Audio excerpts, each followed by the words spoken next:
Hi friends, അപ്പം ഇന്നൊന്ന് പുറത്ത് പോകുന്ന വിചാരിച്ചു. അപ്പോൾ ഒന്ന് ഫുഡ് കഴിക്കാൻ വേണ്ടി പോവുകയാണ്. എല്ലാ സൺഡേ ഒന്നുമില്ല, ചില സൺഡേ ഒക്കെ ഞങ്ങൾ പുറത്ത് പോയി ഫുഡ് കഴിക്കും. എല്ലാ സൺഡേ ഒക്കെ പോയി കഴിക്കാനുള്ള ബഡ്ജറ്റൊന്നും കയ്യിലുണ്ടാവില്ല. അപ്പോൾ ഈ ഒരു ഹോട്ടലിൽ ഞാൻ ഇതിനു മുമ്പ് വന്നിട്ടില്ല, പക്ഷേ ഇവിടുത്തെ ബിരിയാണി ഞാൻ കഴിച്ചിട്ടുണ്ട്.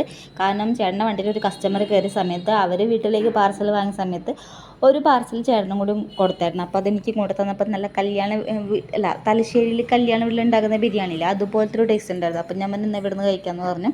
പക്ഷേ ഇത്തവണ പോയപ്പോൾ എനിക്ക് ആ ഒരു ടേസ്റ്റും ആ ഒരു ബിരിയാണി അല്ല കിട്ടിയത്, വേറൊരു ബിരിയാണി കിട്ടിയത്.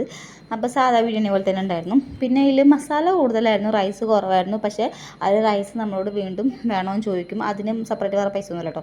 അപ്പം ബിരിയാണി കിട്ടിയ ആക്രാന്തത്തിൽ ഞാൻ മൊത്തം തിന്നു തീർത്തു. പിന്നെ വരുന്ന വഴിക്ക് ഭയങ്കര ദാഹമായിരുന്നു. ഞങ്ങളൊരു ഫ്രഷ് ലൈം കുടിച്ചു, അതും കുടിച്ച് കുറച്ച് സാധനങ്ങളൊക്കെ അവർക്ക് മേടിച്ച് നേരെ വീട്ടിലേക്ക് തിരിച്ചു. വീട്ടിൽ പോകുന്ന വഴിക്ക് ഇതേ ഒരു കാറും ഓട്ടോവും തമ്മിൽ ഒരു എന്തൊക്കെയോ അടിയും ബഹളമൊക്കെ ഉണ്ടായിട്ട് കുറച്ച് ബ്ലോക്കൊക്കെ കിട്ടി. അപ്പോൾ ഇന്നത്തെ വീഡിയോ ഇത്രയേ ഉള്ളൂ. ഇഷ്ടപ്പെട്ട